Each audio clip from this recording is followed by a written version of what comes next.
Welcome to the Disney Dilettante channel. Our channel is dedicated to bringing you theme park magic. If you're new to the channel, go ahead and click the subscribe button and the little bell icon to be notified when we post a new video. You can also find us on Facebook and Instagram. And now, on with the show.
Ladies and gentlemen, my name is Ed Kelly, and I would like to welcome you to the SeaWorld Discovery Center.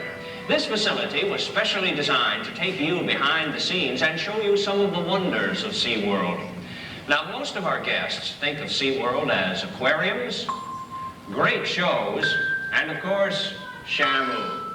But how many of you are aware that SeaWorld is also involved in research, conservation, and education? Every day, we're learning more and more and making new and exciting discoveries, but not just here in Orlando. We also have sister parks located in San Diego, California, Aurora, Ohio, near Cleveland, and our newest park in San Antonio, Texas. Working side by side, the SeaWorld family of parks join other research organizations in helping to explore this new frontier. Many scientists are working together to help unlock the secrets of the oceans. Joining us today, on location from Shamu Stadium, is Dan Glasgow, Director of Animal Training. And off the Atlantic coast at Cape Canaveral is Frank LaRue, General Curator of SeaWorld of Florida. And on special assignment with SeaWorld and the National Geographic Society in the Pacific Ocean is world-renowned shark expert Dr. Eugenie Clark. Dr. Clark is a full professor in the Department of Zoology at the University of Maryland. Dr. Clark, can you tell us where you are right now?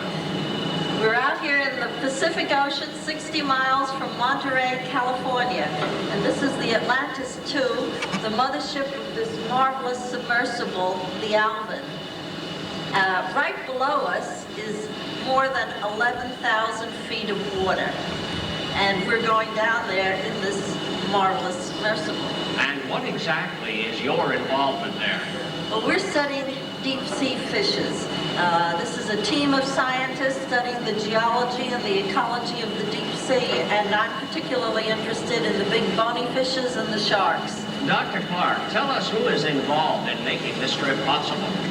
The National Geographic Society and SeaWorld. And what else can SeaWorld do to help further this field of exploration?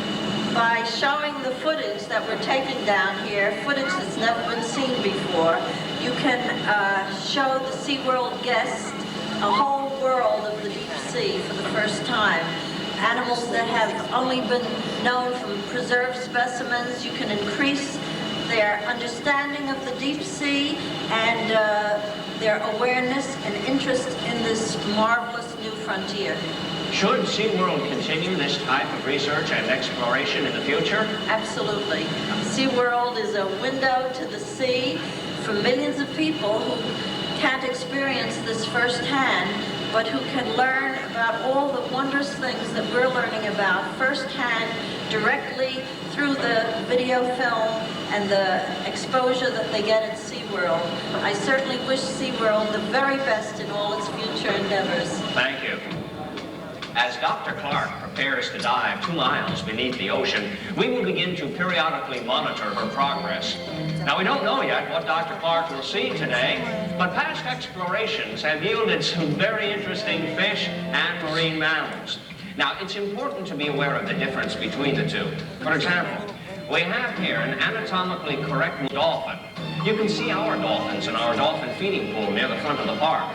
Many people assume that because it swims in the ocean and has fins, it's a fish. But if you look more closely, you'll notice it does not have gills like a fish.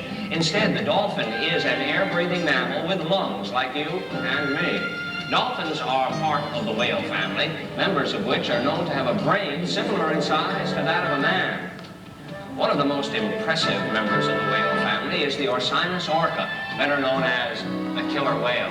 Now, a typical day at Shamu Stadium not only includes shows. Between performances, both killer whales and trainers work and play together. Here to tell us more is Dan Blasco.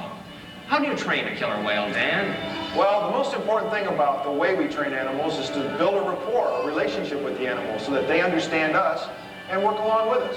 What is your biggest concern with the care of killer whales at SeaWorld?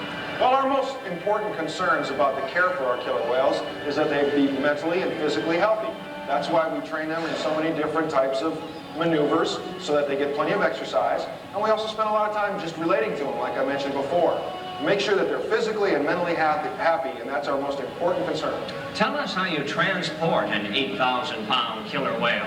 Well, as a trainer, our major concern is to go ahead and train the animals so that they will swim easily into a stretcher or sling. That sling can then be picked up by a crane and put into a truck and a cradle and then shipped to the airport. We spend time with the animals during this entire move, and it takes a lot of planning and a lot of forethought. Is it safe to assume that with the name killer whale, he definitely is a top predator in the oceans of the world?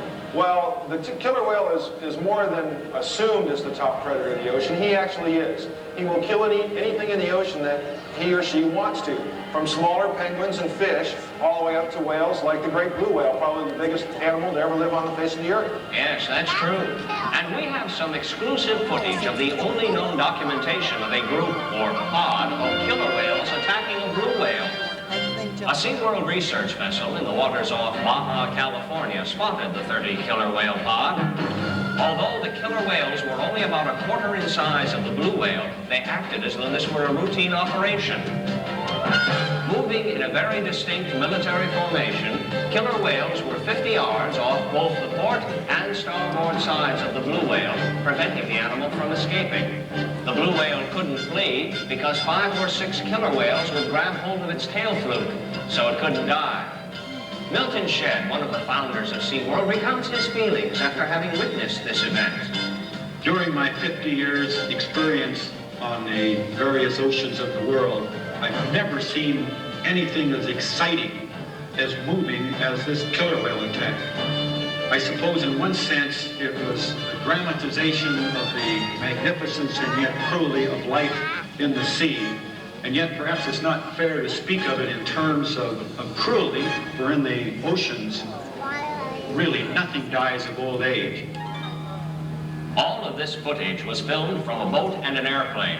It was as close as the crew could be to witness the event. But with deep-sea submergence vehicles such as the Alvin, we can get an entirely different perspective. As you can see, the Alvin is just now being lowered into the ocean. Once Dr. Clark begins her descent, we will be in constant radio communication with her. Should any significant sightings occur, we will be immediately alerted. Now, there are many first-time discoveries in the oceans of the world, but we are making history right here at SeaWorld.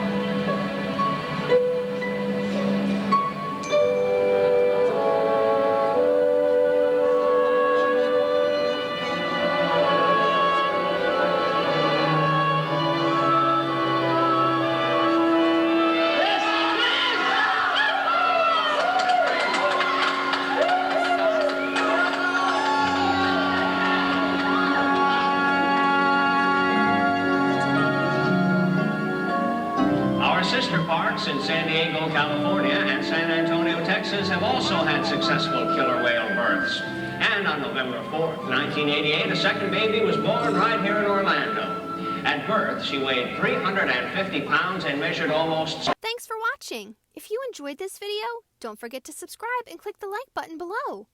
We're always working on a new video and we'll be posting often. Is there a particular show or experience that you're looking for that we haven't posted yet? Leave us a comment. We would love to hear from you. Until next time, here are a few more videos we think you'll enjoy.